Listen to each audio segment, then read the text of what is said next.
Est-ce que tu es vraiment dans ta zone de génie? Est-ce que tu es véritablement dans ta sphère d'influence? Je m'explique, je te donne un exemple simple. Pendant 7 ans, j'ai été infirmière, ok? Et je le serai toujours d'une manière ou d'une autre. Mais en fait, les tâches que je faisais, les missions que je faisais, l'environnement où j'étais, je n'étais pas véritablement à ma place en fait. Les talents que j'avais en moi, les dons que j'avais en moi n'étaient pas réellement révélés.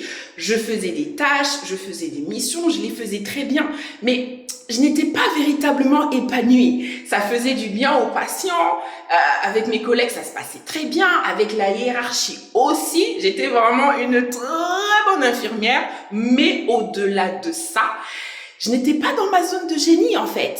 Ma zone de génie, par contre, quand j'étais comme un poisson dans l'eau auprès de mes patients ou auprès de mes collègues ou auprès des autres, ou en général, c'est lorsque j'encourage les gens, c'est lorsque je coach les gens, c'est lorsque je conseille les gens, que ça soit dans le domaine social ou professionnel ou de manière générale dans des thématiques diverses. C'est là où je me sens à ma place, ok? Maintenant, toi, est-ce que tu es dans ta sphère d'influence? La sphère où tu es comme un poisson dans l'eau, la sphère où tu influences les autres et toi-même, tu es épanoui en retour. Il y a différents domaines professionnels. Exemple, la santé, la culture, la communication, le droit, la mode, le social. Voilà, il y a différentes sphères d'influence, il y a différents domaines professionnels.